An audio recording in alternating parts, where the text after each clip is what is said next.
निजाचार्या प्रणमामि मुहुर्मुहुः यदनुग्रहतो जन्तुः सर्वदुःखातिगो भवेत् तमहं सर्वदा वन्दे श्रीमद्वल्लभनन्दनम् अज्ञानतिमिरान्धस्य ज्ञानाञ्जनशलाकया चक्षुरुन्मीलितं येन तस्मै श्रीगुरवे नमः।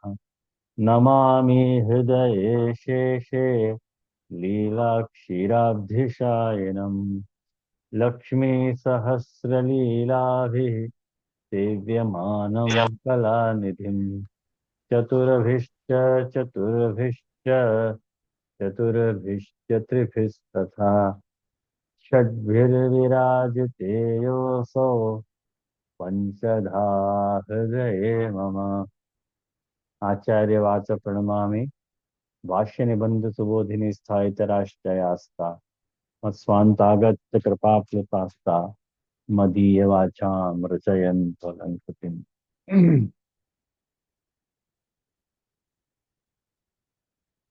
બધા જ વૈષ્ણવોનો હાર્દિક સ્વાગત છે અને આજની ક્લાસમાં ગયા વખતે આપણે જે કંઈ પણ ભણ્યું હતું એનો આજે રિવિઝન કરવાનો છે અને જે ચાર પૂર્વ પક્ષ આપવામાં આવ્યા હતા તે મેં સમજાવ્યા હતા એનો એટ લેન્થ આપણે ડિસ્કશન કર્યું હતું. એ ચારે પૂર્વ પક્ષ શું છે, પહેલો, બીજો, ત્રીજો અને ચોથો પૂર્વ પક્ષ હતો, એના ઉત્તર શું સમજાવવામાં આવ્યા હતા. એ બધાએ એક એક પૂર્વ પક્ષ, હું જેને કહું કે પહેલો પૂર્વ પક્ષ, તો એને પહેલો પૂર્વ પક્ષ સમજાવવાનો. એને કહું પહેલા પૂર્વ પક્ષનો આન્સર શું છે, તો એને પહેલા પૂર્વ પક્ષનો આન્સર સમજાવવાનો. બરોબર? આવી રીતે આપણે રિવિઝન કરવાનું છે. કારણ કે આ એટલા માટે રિવિઝન જરૂરી છે કારણ કે આ વસ્તુને નહીં સમજીએ તો તમે પંચશ્લોકીનું હાર્દ નથી સમજ્યા. ખ્યાલમાં આવ્યું ને? તો એટલે સૌથી પહેલા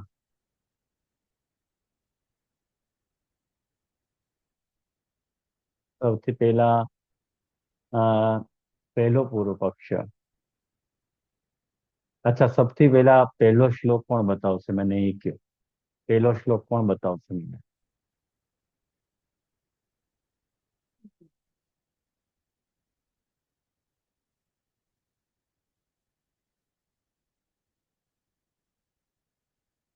કોણ બતાવશે? પહેલો શ્લોકમાં શું બતાવવામાં આવી રહ્યું છે? પહેલા અનમ્યુટ કરો અને બોલો. અનમ્યુટ કરો અને બોલો.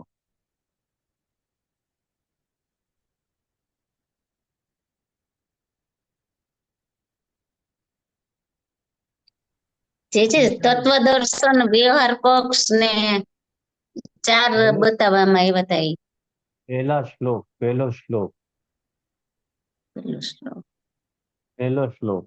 શું પહેલા શ્લોકમાં શું બતાવવામાં આવ્યું છે? બોલો નિશાબેન,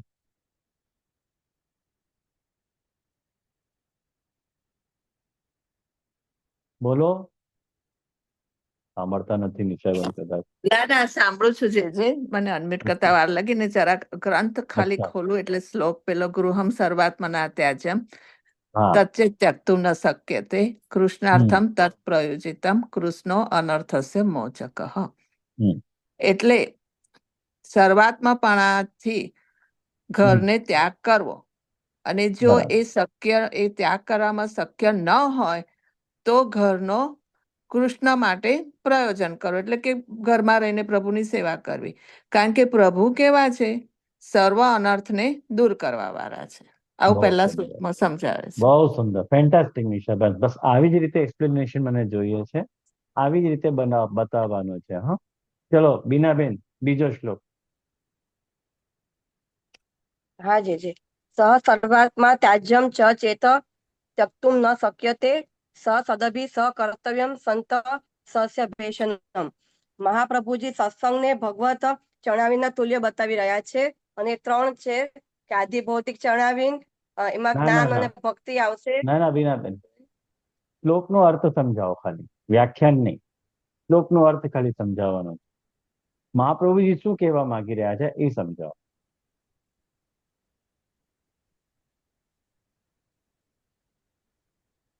જો આવી રીતે ઉચ્ચારણ કરો સ્પષ્ટ, સંગઃ સર્વાત્મના ત્યજ્ય સચેત ત્યક્તુમ ન શક્યતે સદ્ભિઃ સકર્તવ્યમ સંતઃ સંગસ્ય ભેષજમ. આનો અર્થ શું એ હું પૂછવા માંગુ છું. હા, મહાપ્રભુજી એમાં એમ કીધું છે કે જો ગ્રહ ત્યાગ કરવાનો દોઢ બીજ ભાવ એક વખત થઈ જાય દોઢ તમારો, પછી ગ્રહ ત્યાગ કરવો જોઈએ કે જે તને. ના બીનાબેન, શ્લોકનો અર્થ હું પૂછી રહ્યો છું. શ્લોકનો અર્થ શું છે? સંગઃ સર્વાત્મના ત્યાજ્યમ સચેત ત્યક્તુમ ન શક્યતે સહ સદ્ધિ સકર્તવ્ય સંતઃ સંગસ્ય ભેષજ. જેવી રીતે એમને નિશાબેને નહોતો પેલા શ્લોકનો અર્થ સમજાવ્યો, એવી જ રીતે બીજા શ્લોકનો અર્થ સમજાવવાનો છું. શું મુશ્કેલ છે એમાં? ખાલી સીધો વ્યાખ્યાન નથી કરવામાં, શ્લોક શું કહેવા માંગે છે એ સીધું મને સમજાવવાનું છે. ચલો રેખાબેન, આ ટ્રાય કરો. હા છે દંડવત પ્રણામ. સંગ સર્વાત્મના ત્યાજ્ય સચેત તક્ત્યુન શક્યતે સસદર્ભિઃ સહ કર્તવ્ય સંતઃ સંગસ્ય ભેજસ. એમ કે મહાપ્રભુજી એમ આજ્ઞા કરે છે કે સંગ તો કોઈનો કરવો જ નહીં, ઉચિત જ નથી કોઈનો સંગ કરવો. પરંતુ સંગ તો છૂટત જ નહીં, કે સંગ તો કરવો જ હોય તો કોનો કરવો? કે તાતે યદિ સંગ તો સચ્ચે ભગવદીયન કો સંગ કરવો, સત્પુરુષોનો સંગ કરવો. હા, એક લાઈન રહી ગઈ.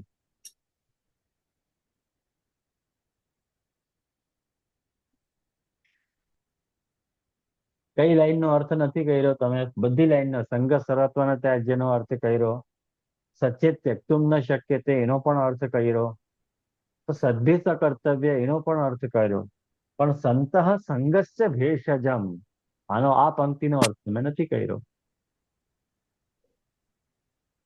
ચલો બંસી, સંત સંગસ્ય ભેષજમ એટલે શું?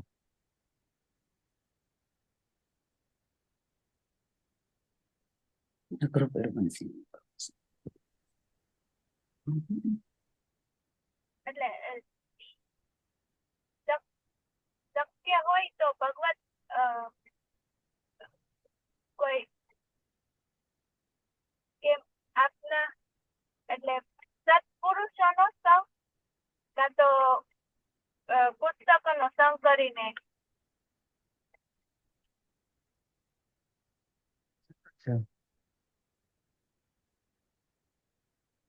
ખોટું છે નીલાબેન?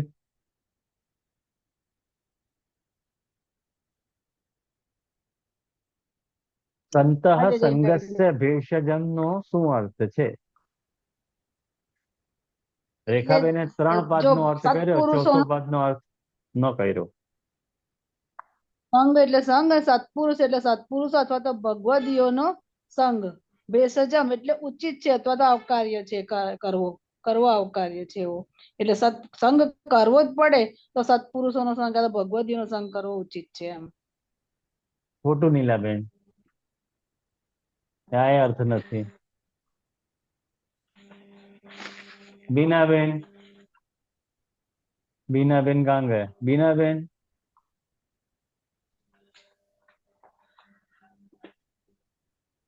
દેખાતા નથી. ચલો ભાવનાબેન, તમે બોલો. સત્સંગને સર્વોપરી માન્ય છે. સત્પુરુષોનો સંગ કરવો સત્સંગને સર્વોપરી માન્ય છે. ના. મેઘાબેન, જે ખાલી એક વિડિયો શબ્દનો અર્થ બોલી જાઉં. સોરી. ભેષજમ એટલે તમારો વિડિયો ઓન નથી. મેઘાબેન, તમારો વિડિયો ઓન નથી. હા, એક શબ્દ ભેષજમ છે, એનો અર્થ ભેષજમ નો અર્થ બોલું સમજે? હા બોલો, શું છે? ભેષજમ એટલે આમ કેવું દવા આપણે કેવી ઉપયોગમાં આવે એવી રીતે, એટલે કે આપણે સ્વાસ્થ્ય માટે સ્વાસ્થ્યકારી એવું કહેવાય ને એટલે હા એ ભગવદીયનો અર્થ સંગ બરોબર છે, એ બરોબર છે. એને વાક્યમાં અન્વિત કરીને અર્થ કેવું જોઈએ. બોલો એટલે મેઘાબેન. આમાં જો વાક્ય કેવું છે કે જો સંત સંગસ્ય ભેષજમ, સંતોનો સંગ જ સ્વાસ્થ્યકારી છે, સત્પુરુષોનો સંગ સ્વાસ્થ્યકારી છે, ઉચિત છે. એટલે મેં ઉચિત કીધું તું જે હા જુઓ એક વાત કોણ નીલાબેન, જ્યારે તમે કહી રહ્યા છો કે સંગ સર્વાત્મના ત્યજ્યમ, સંગ બધી રીતે ત્યાગ કરવા યોગ્ય જ છે. સંગ તો કોઈનો કરવો જ ન જોઈએ.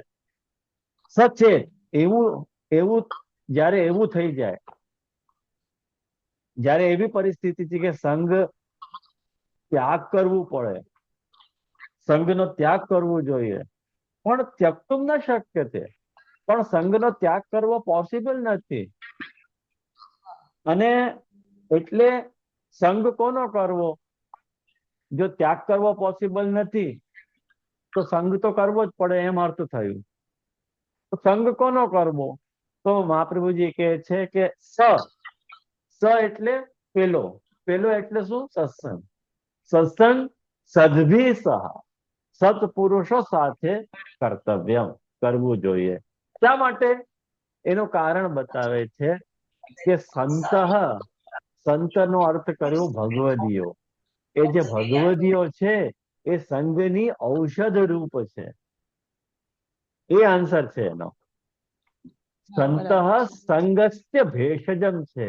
જ્યારે તમે સંતોનો સંગ કરો છો તો તમને રોગ નથી લાગતું, બલ્કિ તમે રોગોથી મુક્ત થઈ જાઓ છો. કારણ કે સંઘની ઔષધિ છે. સંતોનો કે સત્પુરુષોનો જે સંગ છે એ વાસ્તવમાં દુસ્સંગ નથી, સારો સંગ કહેવાય.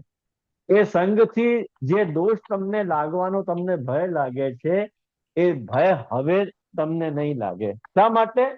કારણ કે સંત સંગસ્ય ભેષજમ, આ સંઘની ઔષધિ છે. ખ્યાલમાં આવ્યું ને? એવી રીતે તો ઔષધિ શબ્દ જે છે ને નીલાબેન, એ તમારે પ્રયોગ કરવો જોઈએ. કારણ કે મહાપ્રભુજી પોતે ઔષધિ શબ્દનો પ્રયોગ કરી રહ્યા છે, ભેષજ કહી રહ્યા છે. ભેષજ એટલે ઔષધિ, દવા. બરાબર. હવે હવે મને જે 4 પૂર્વ પક્ષ છે એ 4 પૂર્વ પક્ષ સમજાવવાના છે. ચાલો જયશ્રીબેન, પેલો પૂર્વ પક્ષ તમે લઈ લો. જે ક્લાસ જ નથી ભર્યા અમે તો. પણ તમે કેમ સાંભળ્યું નહીં? પણ સાંભળવું તો જોઈએ ને. 8 દિવસ થઈ ગયા. જો સાંભળી લીધું હોય તો 1 કલાકનું તો હતું. હા તો તમે સત્સંગ માટે જો સમય ફાળવી ન શકો તો પછી કેવી રીતે તમને પછી સમજાશે આગળનું સત્સંગ કેવી રીતે સમજમાં આવશે? હવે સમજી લેશું. એટલે હોમવર્ક શા માટે, હું વિડીયો શા માટે મૂકું છું મારા યુટ્યુબ ચેનલ ઉપર? કે ગમે તે સમયે તમે એને ઓન કરીને જોઈને તમે પોઈન્ટ્સ બધા લખી શકો. અને એ જોવાનું તમારી પાસે સમય નહીં હોય તો પછી તો મારે ક્યાં જવું? 1 કલાક તો આપણે કાઢી શકીએ ને સત્સંગ માટે દિવસનું. 24 કલાકમાંથી 23 કલાક ભલે લૌકિકને આપો. ચલો 4 કલાક સેવાના કાઢી દો, તો એ 18-19 કલાક છે તમારી પાસે. એમાંથી 1 કલાક સત્સંગ માટે કાઢી લો. વાંધો નહીં. ચાલો, કોણ સમજાવશે? સંધ્યાબેન, ચાલો પેલો પૂર્વ પક્ષ સમજાવો. સમજાવી શકશો કે ઓન જોબ છો? આઈ થિંક જે સંધ્યાબેન જોબ ઉપર છે એટલે કદાચ હાર્ડ પડશે. કદાચ નહીં સમજાવી શકે, મને એવું લાગે. નિશાબેન તમે સમજાવો. ચલો. હા, એટલે પહેલો સમજાવવાનો છે કે બધા સમજાવવાનો છે? પેલો. હા, એટલે પહેલો. પહેલા પહેલો પૂર્વ પક્ષ છે અને પહેલા પૂર્વ પક્ષનો ઉત્તર. અને હા, હા. એવી સરળ ભાષામાં, એટલે તમારી લેંગ્વેજમાં, એટલે તમે વાંચો એમ નથી વાંચવાનું. તમે ના ના પૂર્વ પક્ષને સમજીને તમારે રજૂઆત કરવાની છે કે આ પૂર્વ પક્ષ છે અને એનો આન્સર મહાપ્રભુજીએ અહીંયા આવી રીતે વિચારવામાં આવ્યું છે એમ. શબ્દો પણ જે મેં તમારા, પોઈન્ટ લખ્યા છે તો વાંધો નથી ને, પોઈન્ટ મેં લખ્યા છે. એ તો તમારી ચોઈસ છે, પણ એ પુસ્તકના શબ્દો ન હોવા જોઈએ. તમે તમારી રીતે એનો ગઠન કરીને ઉત્તર આપો. હા હા હા હા ટ્રાય કરું છું. જે Sure. અહીંયા મુખ્ય શંકા એ હતી કે ઘરનો ત્યાગ કરીને સત્સંગ કરવો જોઈએ. આ પૂર્વ પક્ષ એવું કહી રહ્યા હતા કે ભાઈ ઘર ત્યાગની મુખ્યતા પૂર્વ પક્ષે બતાવી. તો હવે એના માટે એ લોકો 4 પ્રમાણ આપી રહ્યા છે. એમાં આપે મને પહેલું બોલવાનું કહ્યું. તો જે પહેલો જે શ્લોક છે, સેવાયામ વા કથાયામ વા, હા, તો ત્યાં આગળ એ લોકો એવું કહી રહ્યા છે કે ભાઈ ત્યાં આગળ એક મિનિટ, હા. Sorry for interruption. બધા ધ્યાનથી સાંભળજો. કેવી રીતે આપણે રજૂઆત કરવાની છે એ બધા તમે ધ્યાનથી સાંભળો. સોરી, હા બોલો. યા વાંધો નહીં. એટલે ત્યાં આગળ એ લોકોએ વા કહીને એ લોકો એવું સમજ્યા કે વિકલ્પ આપ્યો છે કે ભાઈ સેવા કે કથા, એ રીતે વિકલ્પ આપ્યો છે. એટલે એ લોકોએ એમ કહ્યું કે ભાઈ અહીંયા તો મહાપ્રભુજી કીધું છે કે ભાઈ સેવા કે કથા, એટલે આપણે ઘરનો ત્યાગ કરીને સત્સંગ કે સેવા કથા, આઈ મીન કથા સેવા નહીં, સોરી, કથામાં પ્રવીણ થવું જોઈએ. તો પછી એ પૂર્વ પક્ષના ઉત્તરમાં પહેલામાં એવું આવ્યું છે કે અહીંયા ઉત્તમ, મધ્યમ અને કનિષ્ઠ એવું સ્વરૂપ સમજાવ્યું છે. તો ત્યાં મહાપ્રભુજીનો કહેવાનો આશય સેવાયામ વા કથાયામ વા એમ કહીને સેવા અને કથા બંને હોય ને તો એ ઉત્તમ પક્ષ છે, અને સેવા અને કથા બેમાંથી એક હોય ને તો એ મધ્યમ પક્ષ છે. એટલે શું છે કે ભાઈ આપણે પહેલા પક્ષની અંદર સેવા અને કથા ઉત્તમ કેમ કહ્યા કે ભાઈ ભગવત સમય સેવા અને અનુસરમાં આપણે કથા કરવી તો એ ઉત્તમ છે. પણ જો એ નથી બની શકતું, કોઈ સંજોગોમાં કોઈને કંઈક પ્રતિબંધ આવી રહ્યો છે સેવામાં, તો પછી એ કથા કરે, અથવા તો કથામાં તો સેવા એ કરે. તો બેમાંથી એક કરી રહ્યો છે તો મધ્યમ પક્ષ છે. અને સેવા પણ નથી, પણ ખાલી એકલી કથા જ કરી રહ્યો છે. એ કથા કરી રહ્યો છે પણ પ્રભુનું જે એનું કર્તવ્ય છે કે જે ભાઈ આપણને સિદ્ધાંત રહસ્યમાં બતાવ્યું છે, બ્રહ્મ સંબંધ લઈને આપણે કર્તવ્ય કરવું જોઈએ, પણ એ નથી કરતો ને કેવલ કથા કરે છે, તો એ અધમ પક્ષ છે. એટલે ઘરમાં જો સેવા કથા નથી બનતી અને જો ભક્તિવર્ધિનીમાં બતાવ્યા પ્રમાણે એનો બીજભાવ દ્રઢ થયો છે, ત્યારે એનો ઘરનો ત્યાગ કરી ભગવદીના સંગમાં રહીને ભગવત કથા કરવી. પણ ક્યારે એ મહાપ્રભુજીએ ભક્તિવર્ધિનીમાં લાલ ઝંડી બતાવી જ દીધી છે કે ભાઈ ઘરમાં સેવા નથી બનતી અને બીજભાવ દ્રઢ થયો છે. જો બીજભાવ દ્રઢ નથી થયો તો ઘરનો ત્યાગ કરીને ભગવત કથા કરવી એ ઉચિત નથી. કારણ કે ત્યાં આગળ પછી હવે આપણે અત્યારે ભક્તિવર્ધિનીમાં બહુ ડિટેલમાં નથી જતા, પણ અન્ય દોષ, દુસંગ દોષ વગેરે લાગી શકે છે. તો મારો એક ક્વેશ્ચન છે તમને આ વિષયમાં. તમે જે અત્યારે એક વાત કહી કે સેવા અને કથા બંને બનતી હોય તો ઉત્તમ પક્ષ છે, અને સેવા અથવા કથામાંથી એક બનતું હોય તો મધ્યમ પક્ષ છે, અને કેવલ કથા કરતી હોય તો ત્રીજો અધમ પક્ષ છે. તો બીજા પક્ષમાં અને ત્રીજા પક્ષમાં ડિફરન્સ શું? ધારો કે સેવા અને કથામાંથી કોઈ કથાનો અવલંબન કરતો હોય તો એ મધ્યમ પક્ષ. જો એ મધ્યમ પક્ષ હોય તો ત્રીજો મધ્યમ કહેવાની શું આવશ્યકતા? ત્રીજાને અધમ કહેવાની આવશ્યકતા શું? એ પણ કેવલ કથા જ કરી રહ્યો છે. હા, કારણ કે આપણું મુખ્ય કર્તવ્ય તો સેવા જ. ડિફરન્સ શું છે? જો સેવા ન કરતો હોય, કેવલ કથા કરતો હોય, તમે આમ કીધું કે બંનેમાંથી એક કરતો હોય, રાઈટ, તો મધ્યમ પક્ષ છે. ચાલો બંનેમાંથી કથાને સિલેક્ટ કરી અને ઈ કરતો હોય તો મધ્યમ પક્ષ કહેવાશે. તો જો મધ્યમ પક્ષ કહેવાતો હોય તો પછી ત્રીજા પક્ષમાં એ કથાને સિલેક્ટ કરનારાને તમે અધમ પક્ષ કેમ કહી રહ્યા છો? એ મારો ક્વેશ્ચન છે બેસિક. મારો પેલા પ્રશ્ન બીજા સમજમાં આવે છે બધાને? હા, આમ હાથ કરી દો ને હા, તોય મને શાંતિ થઈ જાય. થોડો ટ્રિકી સવાલ છે. પ્રયત્ન કરું છું. હા હા પેલામાં છે ને સેવા અથવા કથા અથવા મૂકીને એને એ કર્યું છે. અચ્છા. હે. ને અહીંયા આગળ શું છે કે એ સેવાનું વિચારતો જ નથી, ખાલી કથા પક્ષનું જ વિચારું છું કે ત્યાં કોઈ એને વિકલ્પ નથી. તો એ સેવા પેલામાં કરે છે કે નથી કરતો? એ ત્રીજા પક્ષ ને અધમ પક્ષમાં સેવા કરતો જ નથી. પેલામાં એને બીજા ચોઈસ આપી છે. બીજા પક્ષમાં બીજા પક્ષમાં શું છે કે એને ચોઈસ મળે છે, એટલે કાં તો એ સેવા કોઈ વખત કરે છે કાં તો કથા કરે છે. મને એવી સમજ છે, બહુ ડિટેલમાં જજશ્રી નથી સમજ. જીજી આમાં તો એવું મૂકી શકાય ને, આપે એવું કીધું હતું ને કે હવેલીમાં જ જયા કરે એમ, કે બહારની જ સેવા કથા અને સત્સંગ એમ એ વિચારે જ નહીં કે ઠાકોરજીની સેવા કરવી ઘરે રહીને એવું.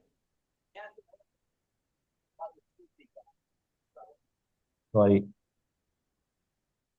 એ પક્ષ નથી આવતો એમાં. એ મેં બીજા સંદર્ભમાં વાત સમજાવી હતી, આ સંદર્ભમાં નહીં. જે આમાં એમ પૂછવા માંગુ છો કે ઉત્તમ મધ્યમ ને અધમ પક્ષમાં શું લેવાનું એવી રીતે?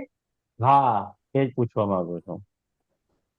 ઉત્તમ જેવી રીતે પક્ષમાં હા જેવી રીતે નિશાબેને વાત કરી કે પ્રથમ ઉત્તમ કયો, તો એમને કહ્યું કે જે સેવા અને કથા બંને કરતો હોય એ ઉત્તમ, અને સેવા અને કથામાંથી કોઈ એકનો સિલેક્શન કરતો હોય તો એ મધ્યમ કહેવાશે, અને કેવલ કથાનો જે સિલેક્શન કરે છે એ જઘન્ય કહેવાશે.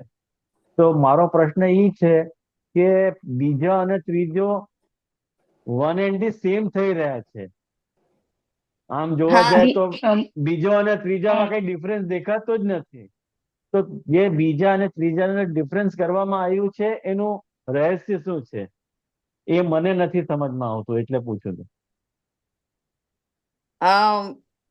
પ્રયત્ન મધ્યમ કરું છું. પક્ષમાં ભગવત એક હા હા, મિનિટ એક મિનિટ પહેલા આ જિજ્ઞાસા કંઈક બોલી લે, પછી આપણે વાત કરીએ. હા બોલ.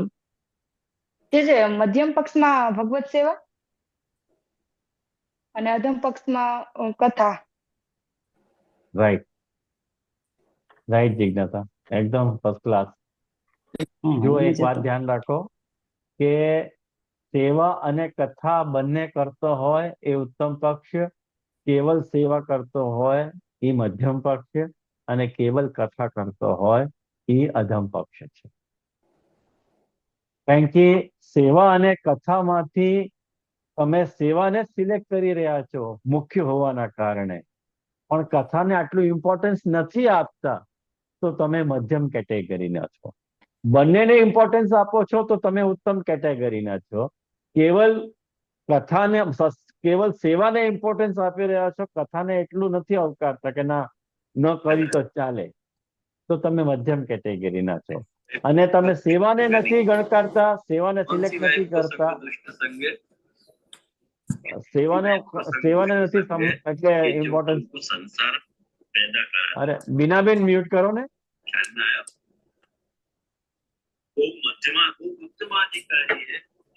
અરે यहाँ से मूड क्यों हो रहा है? आया आप लोगों को ध्यान में કે હા જે સેવાને નથી ગણકારતો, સેવાને નથી ગણકારતો, કેવલ કથાને ગણકારે છે, એટલા માટે. તો અધિકારી છે, અધિકારી ચોક્કસ છે, કારણ કે કથાને તો કરી જ રહ્યો છે ને, એટલા માટે એ અડધો અધિકારી થયો. એટલે કુંભનદાસજીનો જે પુત્ર હતો કૃષ્ણદાસ, એ અડધો અધિકારી હતો. એટલે કુંભનદાસજી પોતાના દોડ પુત્ર ગણતા હતા કે મારા દોડ પુત્ર છે, એટલે અડધો છે. સેવામાં તો આવે છે, મને સેવા કથામાં તો આવે છે, સેવામાં નથી આવતો. ખ્યાલમાં આવી રીતે ક્લાસિફિકેશન કરવાનો. Well and good. અને ચાલો હવે બીજો જે પૂર્વ પક્ષ છે એ કોણ સમજાવશે મને? મેઘનાબેન, બીજો પક્ષ. મેઘાબેન ચલો સ્ટાર્ટ. બીજા પક્ષમાં સત્સંગ ને ભગવત ચરણારવિંદ, એટલે પૂર્વ પક્ષમાં એવું કીધું છે કે સત્સંગ ને ભગવત ચરણારવિંદના તુલ્ય માન્યું છે. એ બરાબર છે. હેતુથી જવાબ આપે છે કે સત્સંગ આદિ ભૌતિક ચરણારવિંદ છે. પૂર્વ પક્ષ શું છે એ સમજાવો પેલા. પૂર્વ પક્ષ એ છે કે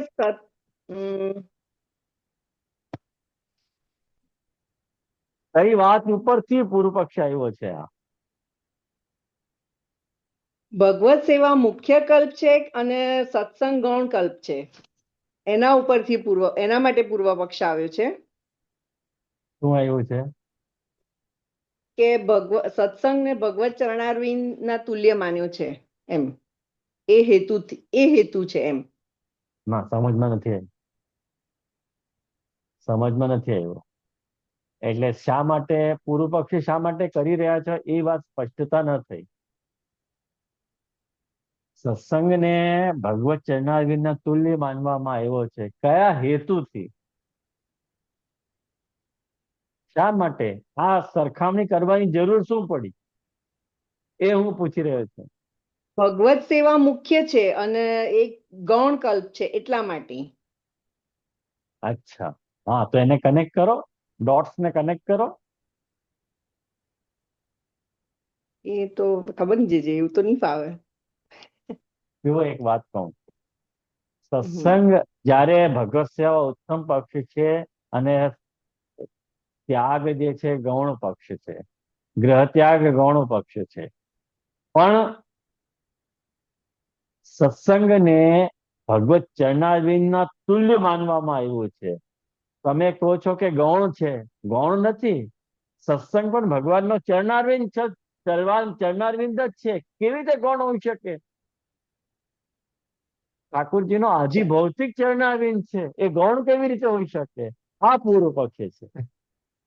તો એનો આપણે ડિફેન્ડ કરવાનો છે કે ભગવત ચરણારવિંદ આદિ ભૌતિક ચરણારવિંદ છે, રાઈટ.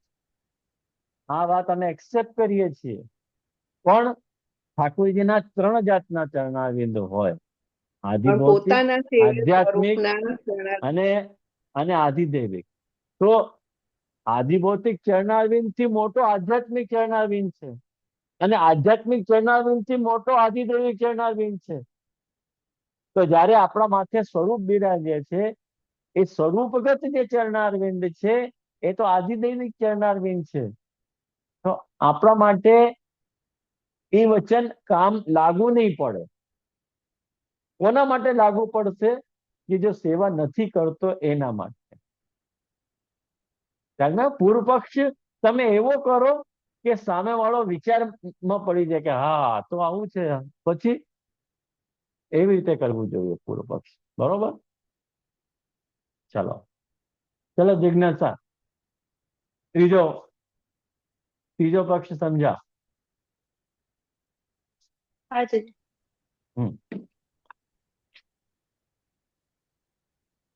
ત્રીજા પૂર્વ પક્ષમાં એમ આવે છે કે સ્ત્રીનો स्क्रीन में दिख बराबर तो पता चले. हाँ, સ્ત્રીનો ત્યાગ કરીને સત્સંગ કરવો જોઈએ.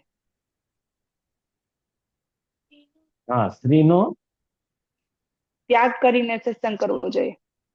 એ સ્ત્રીનો પૂર્વ ત્યાગ પક્ષમાં કરીને કે ગ્રહનો ત્યાગ કરીને? સ્ત્રીનો ત્યાગ કરીને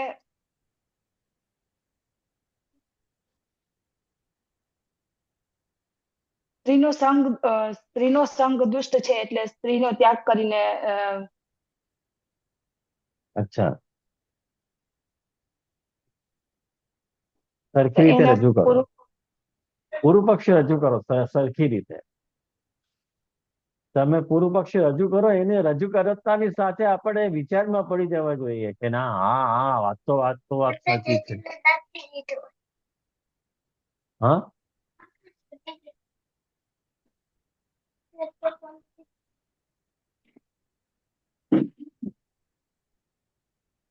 સ્ત્રીનો ત્યાગ કરીને સત્સંગ કરવો જોઈએ. તો ભાગવતમાં તો એમ કે છે કે તો આપણે દેહ પણ સેવામાં ઉપયોગી નથી થતી, તો દેહનો પણ ત્યાગ કરવો જોઈએ.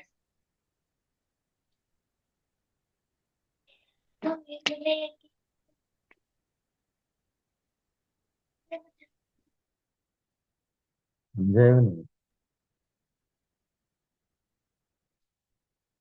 એટલે સમજાયું બધાને કે શું કહેવા માંગે છે? હા જય હા શ્રી બોલો. બોલું જય શ્રી. હા બોલો.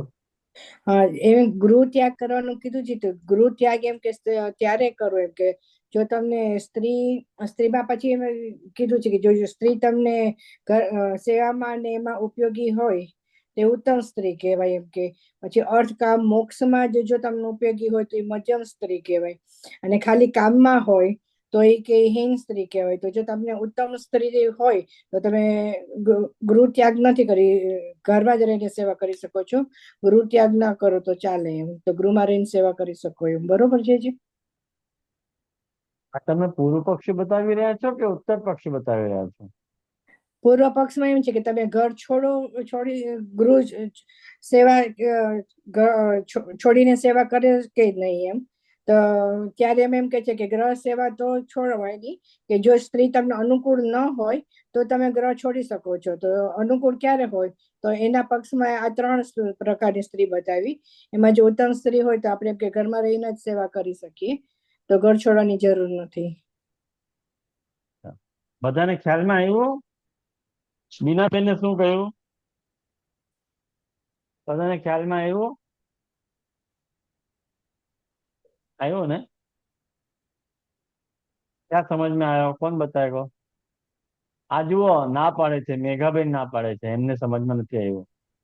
આ ના પાડી રહ્યા છે. તમારી વાત સમજમાં ના આવી એમને. ઓકે મેઘાબેન, હું એમ કહેવા માંગુ છું કે આપણો ક્વેશ્ચન એમ હતો એમ કે ઘર છોડીને સેવા કરવી કે નહીં એમ. તો એમાં કે ઘર આપણે એનો એમ કે છે કે ઘર ક્યારે છોડવું, તો એને એમ છે કે જો ઘરમાં આપણી સ્ત્રી અનુકૂળ હોવી જોઈએ. તો સ્ત્રીમાં એમાં 3 પ્રકાર બતાવે છે, ઉત્તમ, મધ્યમ ને હીન. તો ઉત્તમ એ છે કે જે આપણને સેવામાં સહકાર બને છે. મધ્યમ સ્ત્રી એ છે કે જે અર્થ કામ મોક્ષમાં આપણને સહકાર બને છે. અને અંતિમ એ છે કે ખાલી કામમાં જ સ્ત્રી અનુકૂળ છે. તો પણ જે પહેલો જેમ કે ઉત્તમ પ્રકારની સ્ત્રી હોય કે આપણને સેવામાં, પ્રભુની સેવામાં આપણને અનુકૂળ છે, તો આપણે ગ્રહ ત્યાગ કરવાની જરૂર નથી. સમજાણું? સમજાણું? પણ હા મને ના. એવું પ્રશ્ન હા ના. પ્રશ્ન સમજણ નથી પડતી પહેલા. ઓકે, તો કેમ પહેલા પ્રશ્ન એમ છે પૂછ્યો? આપણો એમ કે પૂરો એમ કે અનુકલ્પમાં આપણને જે 4 ત્યાગ કીધા એમ કે ગ્રહ ત્યાગ કરીને સેવા કરવાની, તેમાં પેલું નિશાબેને બતાવ્યું સેવાયમ કથાયમ. તો સેવાયમ યા કથાવામાં એમ કીધું કે ક્યારે સેવા કરવી અથવા કથા કરવી એમ. એટલે બેમાં આપણે કરવાનું એમાં 3 ભાગ હતા. ઉત્તમ તો ઉત્તમ એમ કે સેવાય કરો અને કથાય કરો. પછી મધ્યમાં આપણને એ બતાવ્યું કે તમે સેવા કરો, અને હીનમાં એ બતાવ્યું કે ખાલી કથા કરો. તો કે ઉત્તમ જે છે એ આપણે કરવાનું, એ પ્રશ્ન એ હતો પહેલો. બીજામાં એ છે કે ગ્રહ ત્યાગ એમ કે જે સ્ત્રી અનુકૂળ છે અથવા સ્ત્રીને પુરુષ અનુકૂળ છે. તો અનુકૂળ કે બેમાંથી એ કેવી રીતે છે? તો આપણને સેવામાં અનુકૂળ છે એ આપણને માટે ઉત્તમ છે. જે ખાલી ધર્મ અર્થ કામ માટે છે એ મધ્યમ છે. અને ખાલી કામ માટે છે એ હીન સ્ત્રી છે એમ. તો કે જો આપણને ઉત્તમ સ્ત્રી મળી જાય કે જે પ્રભુની સેવામાં સહયોગ આપણને આપે, તો આપણે ઘર છોડવાની જરૂર નથી. સમજાણું? હવે ખ્યાલમાં આવ્યો? સમજાણું? આમાં એવું લખ્યું છે જે કે ઘર તો ત્યાજવા એની વાત યોગ્ય. જવા દો. એની વાત જવા દો. બીનાબેન જે સમજાવે છે એ તમારી સમજમાં તમારા પક્ષમાં તમે રજૂઆત કરો. શું ન સમજાણું? બરાબર. હું એ જ પૂછું છું જે કે જે ઘર ત્યાજવા યોગ્ય છે સ્ત્રીના 3જા નંબરમાં, એ કેમ કીધું છે એમ, બસ એ નથી સમજ પડતી. એ એટલા માટે કે એ તો ખાલી કામ માટે છે. તો કામ માટે તો આપણે ભગવત સેવા તો ઘરમાં રહીને થઈ નહીં શકે ને. જે એનો જવાબ હું આપું આ બેનના પ્રશ્નનો જવાબ. આપો ને. કારણ કે અહીંયા પૂર્વ પક્ષ જે પ્રમાણ આપીને રજૂ કરી રહ્યા છે ને, તો એમાં 3જાની અંદર ભાગવતજીની સંગતિ લીધેલી છે. કે પૂર્વ પક્ષ એમ કહી રહ્યા છે કે ભાગવતજીમાં બતાવ્યું છે કે ભાઈ સ્ત્રીનો સંગ છે ને તો આસક્તિ કરનારો છે.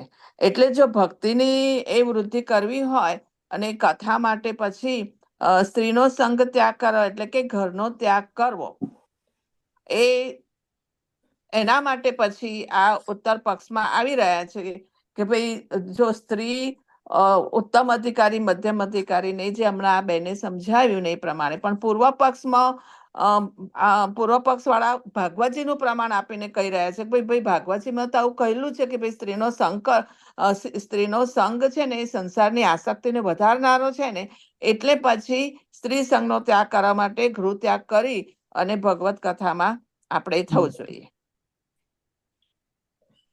એ પૂર્વ પક્ષનું માનવું છે. ને પછી એના ઉત્તરમાં આ બેને કહ્યું કે ભાઈ સ્ત્રીનો સંગ કેટલા કેટલા પ્રકારનો હોય એ રીતે.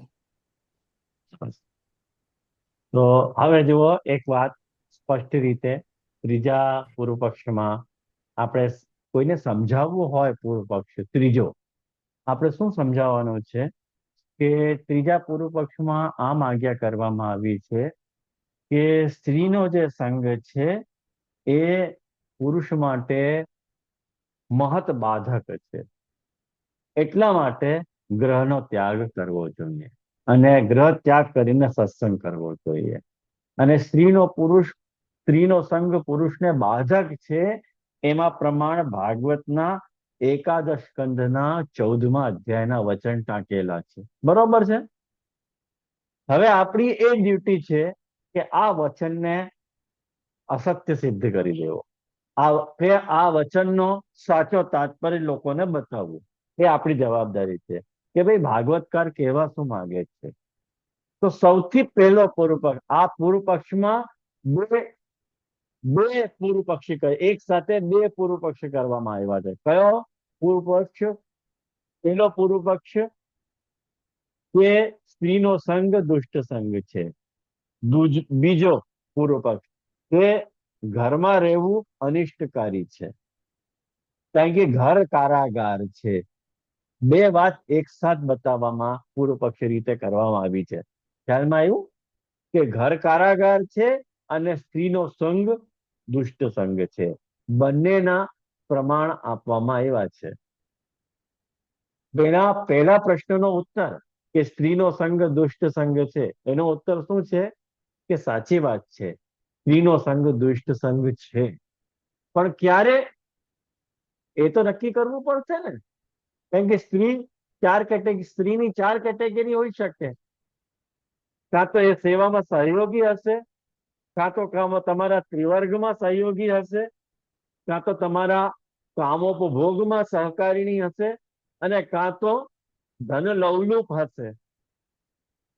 આ પહેલો પક્ષી જો સ્ત્રી સેવામાં સહયોગી હોય તો એવી સ્ત્રીનો સંગ દુષ્ટ સંગ નથી.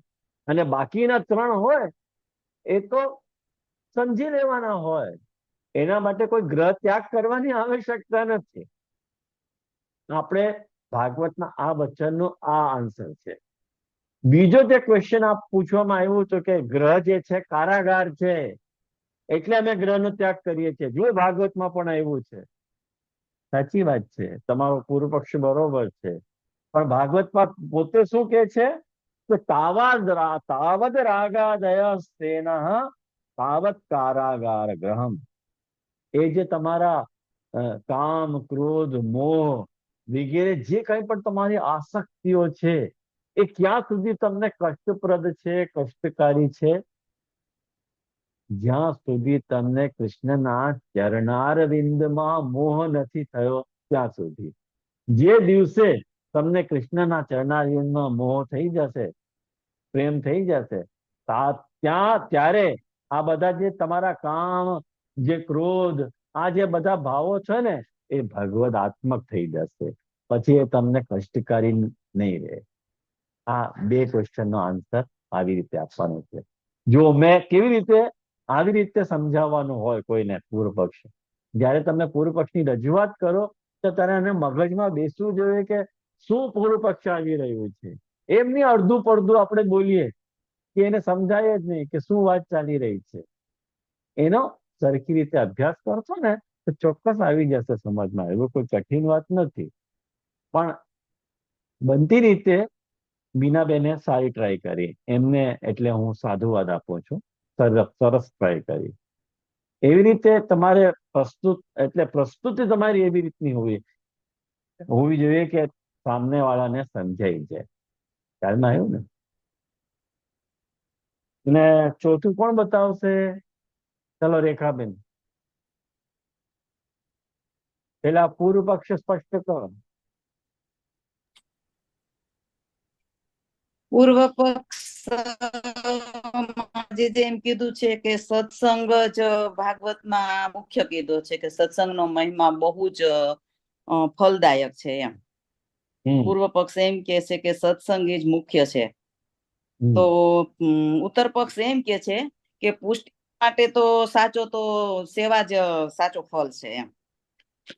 સત્સંગનો મહિમા તો ભાગવતમાં એટલો બતાવ્યો છે કે સત્સંગીતો તો કેટલા બધા જે દ્રષ્ટાંત આપ્યા છે, નારદજીના અને પ્રહલાદજીના, એ બધા ફલિત થયા છે સત્સંગ એને. તો સત્સંગનો તો એટલો મહિમા છે, તો સત્સંગનો મહિમા આપણે કેમ ગૌણ નથી ગણતા પણ મુખ્ય નથી ગણતા એમ. તો મહાપ્રભુજી એમ કે છે કે તો પુષ્ટિજીવ માટે તો સેવા જ મુખ્ય ફલ છે એમ. તો હું એવું સમજુ છું આપણા માટે સત્સંગ પણ મુખ્ય છે, પણ હા તો આપણે પછી આ કરી રહ્યા છે આ ગૌણ છે, પછી આ સત્સંગ જ કરી રહ્યા છે એ ગૌણ થઈ ગયું. પછી તમે જે બોલો સ્વરૂપનું તમે જે બોલો એના પેલા સાવધાની રાખો તમે શું બોલી રહ્યા છો. પછી આપણે બધા ભેગા થઈને જે કરી રહ્યા છે તો ગૌણ પક્ષે કરી રહ્યા છે, કરવું જ ના જોઈએ. મુખ્ય પક્ષ તો છે જ નહીં.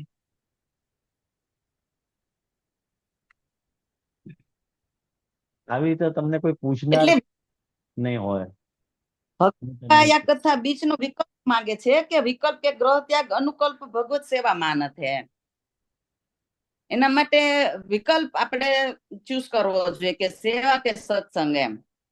તો સેવા તો અનુકલ્પ છે, મુખ્ય છે.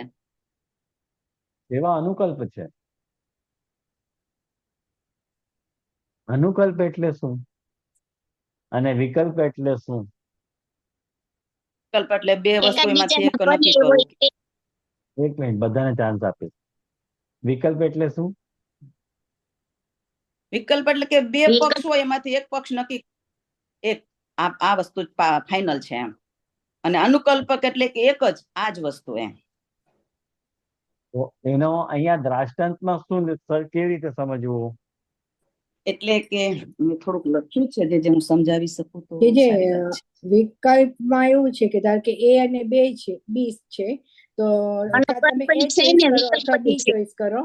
અને અનુકલ્પમાં એમ કે છે કે એક્ઝામ્પલ કે તમે એમ કીધું કે આવો બેસવું હોય તો બેસો, તો એમાં વિકલ્પ છે, મારે બેસવું હોય તો બેસી પણ શકું છું અને ન બેસવું હોય તો ન પણ બેસી શકું છું. એ અનુકલ્પ થયું, બરોબર? એવું કે એમાં વિકલ્પ એમ કે તમારી ઈચ્છા હોય તે કરો એમ. હા, ચા ને કોફી નું જે દ્રષ્ટાંત આપ્યું હતું કે ચા કોઈ મહેમાન આવે તો કે ચા લેશો કે કોફી લેશો એમ. તમે એક જ કહેશો કે બે હા ચા લેશું કાં તો કોફી લેશું એમ. એટલે કાં તો સેવા અને કાં તો સત્સંગ એમ. એ વિકલ્પ.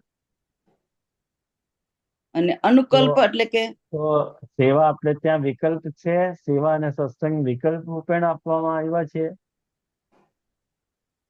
આપણે આપણા માર્ગમાં તો બે મુખ્ય છે, પણ એ ઉત્તમ પક્ષમાં ગણે આગળ જે આવ્યું એ. પણ નથી કરી શકતો અગર સેવા, તો કથા કરીને પણ તે પોતે ભગવત પ્રાપ્તિ કરી શકે છે. એ અનુકૂળતા નથી તો, પ્રતિકૂળતા છે તો. અનુકૂળતા હોય તો સેવા અને સત્સંગ બે જ મુખ્ય પક્ષ છે. જિજ્ઞાસા આમાં કુછ તું બોલ.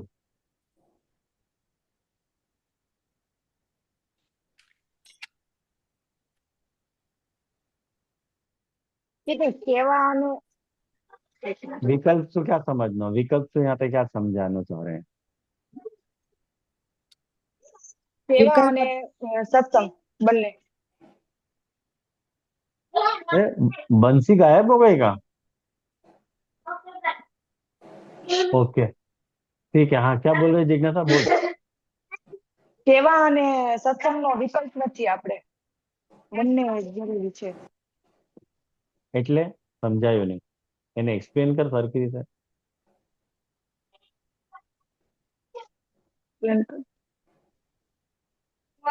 સેવા અને સત્સંગમાં વિકલ્પ કેમ ના આપી શકાય એનું કારણ? એક મિનિટ ભાવનાબેન, આના પછી તમને જ પૂછીશ. સેવા જિજ્ઞાસા અને તમને પૂછ. સત્સંગ આપણે ત્યાં બંને ઇક્વલ છે. સેવા અને સત્સંગ બંને સેવા અને ઇક્વલ. સત્સંગ બંને ઇક્વલ. અને જો વિકલ્પ આપીએ તો શું થાય?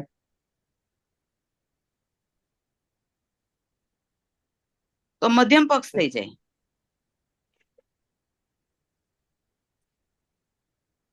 મધ્યમ પક્ષ થઈ જાય. તો સત્સંગ મુખ્ય વિકલ્પ આપીએ તો સત્સંગ હા મુખ્ય હા, થઈ સત્સંગ મુખ્ય થઈ જાય એમ. વિકલ્પ તો સત્સંગ મુખ્ય થઈ જાય. હા, એ વાત છે. જો આ વાત ધ્યાન રાખો. હવે બધા નોટ કરી લો. સેવા અને સત્સંગમાં વિકલ્પ શા માટે ન આપવામાં આવ્યું? મુખ્ય થઈ જાય. કે જ્યારે આપણે કહીએ છીએ કે સેવા કરી લો અથવા સત્સંગ કરી લો, આપણા દૃષ્ટિથી સેવા અને સત્સંગ બંને ઇક્વલ છે. તો કોઈ જો વિકલ્પ આપશો, સેવાયામ વા કથાયામ વા કહેશો, તો વિકલ્પ જો આપશો તો બંનેમાંથી બંને મુખ્ય થઈ જશે. તો કોઈ કથા સિલેક્ટ કરી લેશે તો એનો અર્થ એમ થશે કે મહાપ્રભુજી વિકલ્પ એટલે કથાને સેવાની ઇક્વલ સ્ટેટસ આપવા માંગે છે, એમ અર્થ થઈ જશે જો વિકલ્પ આપશો તો. એટલા માટે સેવા અને કથાનો વિકલ્પ નથી આપવામાં આવ્યું છે કે પેલો જે વા છે એ વા નથી, અનેના અર્થમાં છે. સેવા અને કથા. સેવાયામ વા કથાયામ વા, બે વખત વા શબ્દ આવ્યું છે ભક્તિવર્ધિનીના શ્લોકમાં. સેવાયામ વા કથાયામ વા. તો જે પહેલો વા જે છે એ અથવાના અર્થમાં નથી, અનેના અર્થમાં છે. અને જે બીજો વા છે એ વિકલ્પના અર્થમાં છે. ખ્યાલ આવ્યું તમને બધાને કે હજી એ નથી આવ્યું? બોલો બોલો. હા, હવે બોલો ભાવનાબેન, શું કહેતા હતા? હવે બોલો. મહાપ્રભુજીને સેવાય ગમે છે ને કથાય ગમે છે, એટલે હા. બેયને મહત્વ આપ્યું છે એમ. બંનેને મહત્વ તો આપ્યો છે, પણ જે અનુસરમાં ભક્તિવર્ધિની. અનુસરમાં કથા હા કરવાની અને હા, બસ એવી રીતે સાચી વાત. હા એમ અવસરમાં બે સેવા કરવાની. સરોપરી જ છે. બરાબર છે, હા, ઠીક છે. હવે બધાને આવ્યું સમજમાં? હવે ફરીથી એક વખત હું સમજાવી દઉં. જુઓ, મહાપ્રભુજીનો પક્ષ છે. મહાપ્રભુજી શું કહેવા માંગે છે કે સેવામાં સેવાયામ વા નો અર્થ અથવા થાય સંસ્કૃતમાં. અથવા એટલે વિકલ્પ. તો મહાપ્રભુજી શું કહે છે, ટીકાકારો એમ અર્થ કરે છે કે ભાઈ વાનો અર્થ અથવા અહીંયા નથી, વાનો અર્થ જે છે અહીંયા અને છે. પેલા વાનો અર્થ સેવા અને કથા. શા માટે મહાપ્રભુજી આવું કહે છે? કે જો મહાપ્રભુજી તમને વિકલ્પ આપવા માંગતા હોય કે સેવા કરો અથવા કથા કરો, તો કથાને સેવાની ઇક્વલ સ્ટેટસ મળી જાય. સેવા કથા બરોબર સિદ્ધ થઈ જાય કે સેવા કરી શકાય કે કથા કરી શકાય, તો સેવાનો ઇમ્પોર્ટન્સ ગૌણ થઈ જશે. એટલા માટે મહાપ્રભુજી પહેલો જે વાત છે એ અથવાના અર્થમાં આજ્ઞા કરી રહ્યા છે. અને જો કોઈને કેવલ સેવા ફાવતી હોય, કથા ન ફાવતી હોય, તો ઈ મધ્યમ પક્ષ છે. અને જો સેવા ન ફાવતી હોય, કથા ફાવતી હોય, તો ઈ અધમ પક્ષ છે. આવ્યું ધ્યાનમાં હવે બધાને કે હજી કઈ સંદેહ છે? આ વાતના બેઝ ઉપર મેં શા માટે રિપીટ કર્યું કે તમે કેટલું સમજ્યા છો એની હું ચકાસણી કરી લઉં કે કેટલું તમારા મગજમાં ઘૂસ્યું છે વિષય. હવે તમે પોતે તૈયારી કરી તો તને સમજાયું ને કે કેવી રીતે ભણવું જોઈએ. વાંચવું બહુ અઘરું, વાંચવું બહુ સરળ છે, પણ સમજાવવું બહુ અઘરું છે. એ તમને સમજાવતા આવવું જોઈએ. તમે તમારા પક્ષની તમને રજૂઆત કરતા આવડવી જોઈએ. જો તમે તમારો પક્ષની રજૂઆત ન કરી શકો તો તમે ફેલ. બરોબર ને? તો તમે પક્ષની રજૂઆત તો કરો. તમારો ઉત્તર પક્ષ સાચો છે, પણ એના અગેન્સ્ટમાં તમને પૂર્વ પક્ષ ઉભો કરીને તમારે તે ક્વેશ્ચન કરતો હોય તો ભાગવતમાં તો આમ લખ્યું છે, તમે કેમ આવું વાત કરો છો? તેના ઉત્તર દેવા લાયક તમે હોવા જોઈએ, તો તમે એનો સરખી રીતે આન્સર આપી શકો. જો તમને જ ખબર ન હોય, પૂર્વ પક્ષ તમને કરે, તમે ચૂપ થઈ જશો, એ તો તમને કીધા જ રાખશે કે સત્સંગ મેન છે, સત્સંગ મેન છે, સેવા મેન નથી. મહાપ્રભુ ઠાકોરજીએ ક્યાં લખ્યું છે ભાગવતમાં? જેવી રીતે હું સત્સંગથી વશમાં થાઉં છું, બીજે કોઈ ચીજથી વશમાં નથી થતો, અને તમે કહો છો કે સેવા કરો. ક્યાં કહ્યું છે ઠાકોરજીએ?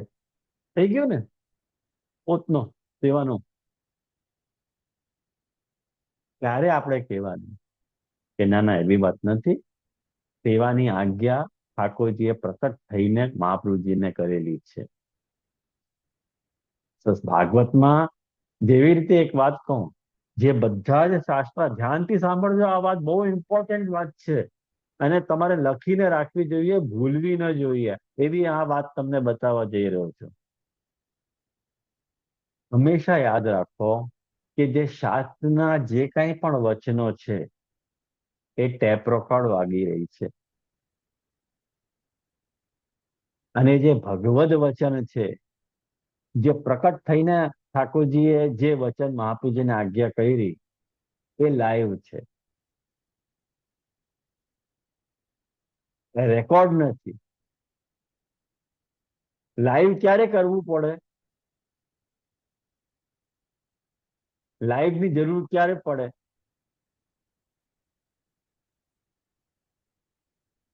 રેકોર્ડ ની જરૂર ક્યારે પડે? જ્યારે માણસ સામે હાજર નથી, ત્યારે રેકોર્ડ ની જરૂર પડે. ત્યાં તારે એની જેવી રીતે જે પ્રવચન અત્યારે જે અહીંયા સાંભળી ન શકતા હોય, એ યુટ્યુબમાં જે અપલોડેડ વિડીયો છે એનાથી એ લોકો સાંભળી શકે. તો એ લોકોને રેકોર્ડની જરૂર પડે. પણ જો ડાયરેક્ટ જેવી રીતે હું કંઈક સમજાવી રહ્યો છું અને તમને કંઈક પ્રશ્ન આવ્યો, તો તમે ડાયરેક્ટ અપ્રોચ કરીને પૂછી શકો છો કે નહીં? તો રેકોર્ડ વાગતી હોય ત્યારે પૂછી શકો? ન પૂછી શકાય. તો આટલી ઉણપ એ રેકોર્ડમાં રહેલી છે. એવી જ રીતે ઠાકોરજી શાસ્ત્રમાં જે કંઈ પણ આજ્ઞા કરી છે, જે કંઈ પણ આજ્ઞા કરી છે, એમાં તમને જે કોઈ પણ સંદેહ થતો હોય તો તમે સંદેહ પૂછી ન શકો. પણ અહીંયા જયારે ઠાકોરજીએ સિદ્ધાંત શ્રાવણ સુદ એકાદશીની મહારાત્રિએ પ્રકટ થઈને જે કંઈ પણ આજ્ઞા સેવા બાબતની મહાપ્રભુજીએ કરી, ત્યારે મહાપ્રભુજીએ સામેથી પૂછી લીધું કે આપ સેવાની આજ્ઞા તો કરો છો, પણ જીવ તો સદોષ છે ને, અને તમે પોતે નિર્દોષ છો, તો નિર્દોષનો સદોષ સાથે સંબંધ થાય તો થાય કેવી રીતે? ત્યારે ઠાકોરજીએ કહ્યું કે બ્રહ્મ સંબંધ કરનાત સર્વેશાન દેહ જીવયો સર્વ દોષ નિવૃત્તિ દોષા પંચવિધા સ્પતા. ઠાકોરજીએ બાંહેધરી આપી કે જેનો બ્રહ્મ સંબંધ થશે અને મારી સેવામાં પ્રવૃત્ત થશે, એના બધા જ દોષો નિવૃત્ત થઈ જશે. ત્યાં મહાપ્રભુજીએ સેવાની ઇમ્પોર્ટન્સ ઠાકોરજીએ બતાવી, ઠાકોરજીએ પોતે બતાવી. તો ભાગવતના જે કંઈ પણ વચનો છે એનાથી વધારે મહત્તા જે ઠાકોરજીએ પ્રકટ થઈને જે મહાપ્રભુજીને સમજાવ્યું, એનું મહત્વ વધારે છે. આ એનો આન્સર છે. આવ્યું ધ્યાનમાં? આવી રીતે તમે સમજાવશો ને તો સામેવાળાના મગજમાં બેસશે વાત. એને કન્વિન્સ કરો કે તમારો આપણો માર્ગ શા માટે ઉત્તમ માર્ગ છે, શા માટે આપણો માર્ગ ઉત્તમ છે, એની જે ઇમ્પોર્ટન્સ છે, કઈ રીતે એની ઇમ્પોર્ટન્સ છે.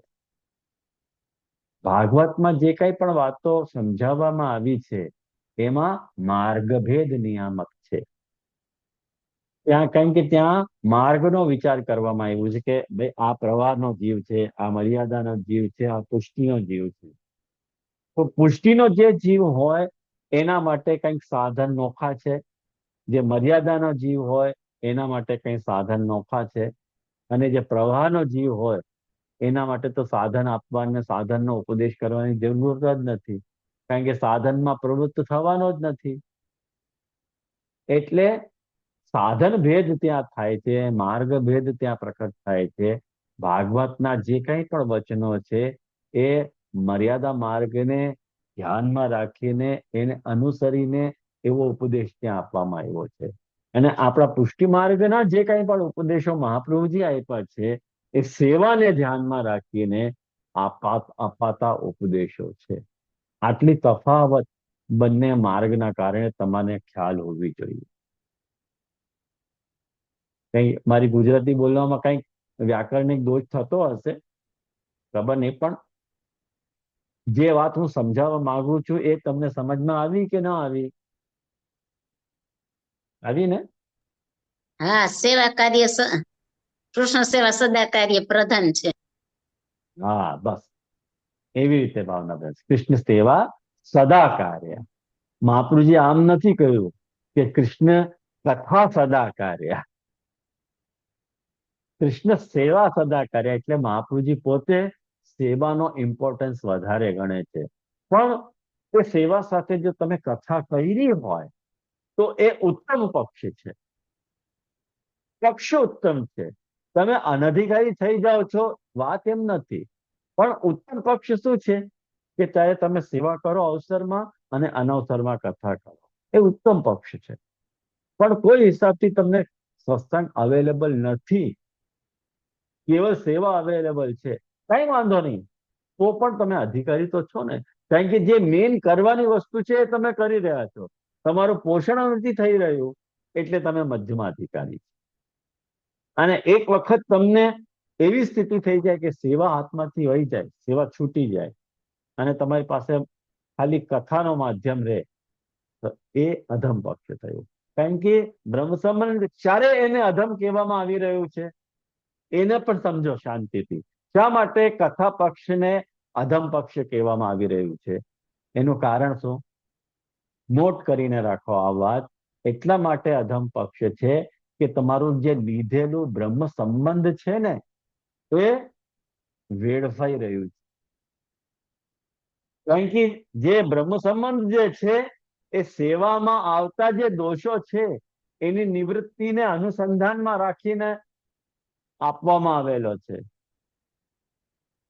સેવામાં લાગતા દોષો તમને નહીં લાગે, પણ જ્યારે સેવા તમે કરી જ નથી રહ્યા, તમારું જે લીધેલું બ્રહ્મ સંબંધ છે એ વ્યર્થ થઈ ગયું ને.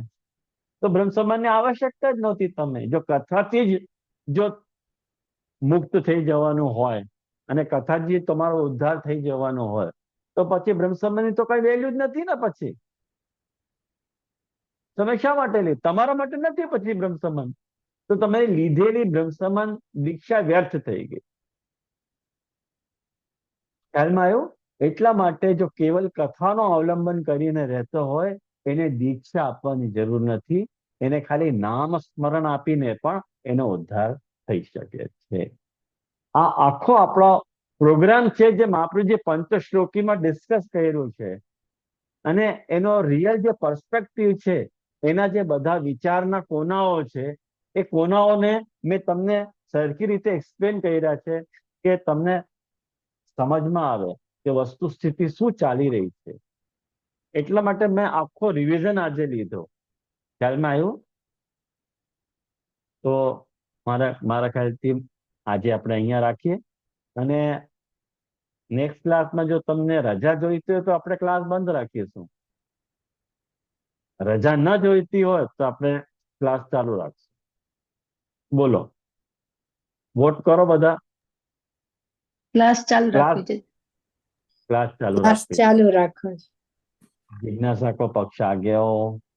ક્લાસ ચાલુ રાખો જે જશે. ચાલુ રાખો. ચાલુ રાખો જે અચ્છા, ઓકે. તો પછી સરખી રીતે અધ્યયન કરીને આવજો નેક્સ્ટ ક્લાસમાં. બરાબર? તો આજે આપણે અહીંયા રાખીએ, અને ક્વિઝની ડેટ છે 18 તારીખ. હવે જેટલા લઈ શકાતા હોય એટલા કરશું, બીજું શું. જે પેલા 16 ની ગણતરી હતી, 16 માંથી 13 જ થયા હતા, 13 માંથી હવે 11 થઈ ગયા. 11 થી હવે કેટલા ઘટશે ખબર નથી મને, પણ જોઈએ હવે શું થાય છે. તો આપણે કાર્યક્રમ કરશું, આપણે મહાગોસાઈજી નો ઉત્સવ ઉજવવાનો છે, આપણે ઉજવશું. એ મને તો ઘણો અમળકો છે, તમને છે કે નહીં, પણ મને ઘણો અમળકો છે ઉત્સવ ઉજવવાનો. એટલે અને આ પ્રોગ્રામને આપણે જે છે યુટ્યુબમાં અપલોડ કરશું ચોક્કસ, કારણ કે ઘણું નોલેજેબલ હશે. તમને જે અટેન્ડ નથી કરી શકતા એ લોકોને પણ જોવાનું મળશે, જોઈ શકાશે. બરોબર, આપણે એને યુટ્યુબમાં પછી અપલોડ કરાવડાવીશ. બરોબર છે. તો આજે આશ્રયનું પદ કરીને આપણે અહીંયા જ રાખીએ. ધન્યવાદ જયશ્રી, ધન્યવાદ.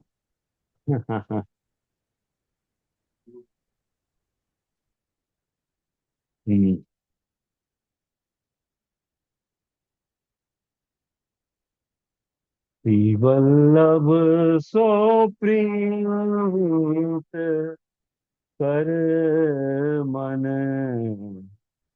શ્રી વલ્લભ સો પ્રીત. આ રામદાસજી નું પદ છે, આ પ્રસિદ્ધ પદ છે. આમાં રામદાસજી આમ કહી રહ્યા છે કે અરે મન, તું વલ્લભથી પ્રીત કર, અજહુ ચેત હેત કર ઇનસો. હજુ ચેતી જા, હજી પણ સમય છે, તું ચેતી જા અને તારો જન્મ બધું જઈ રહ્યું છે, વ્યર્થ જઈ રહ્યું છે. અને આગળ શું કહી રહ્યા છે કે કરી રક્ષા ગર્ભ મેં તેરી. તારી રક્ષા ઠાકોરજીએ ગર્ભમાં કરી હતી, જ્યાં તારું કોઈ મિત નહોતું, તારો કોઈ સંગી નહોતું, કોઈ સાથ નહોતો. એટલા માટે રામદાસજી કહે છે કે રામદાસ यह दिनाचार की है बारू की भीत. આ રેતીની દિવાલ છે, આ જે છે 4 દિવસની છે, એ 4 દિવસ પછી એ દિવાલ તો બધી કોલેપ્સ થઈ જવાની છે. આ બહુ સુંદર પદ છે, તો આપણે કરીએ. શ્રી વલ્લભ સો પ્રીત કર મન, શ્રી વલ્લભ સો પ્રીત અજહુ ચેત હેત કર ઇનસો. जन्म जात सब बीत कर मन, श्री वल्लभ सो प्रीत करी रक्षा गर्भ में तेरी, ताना कोई मीत. रामदास यह दिनाचार की है बारू की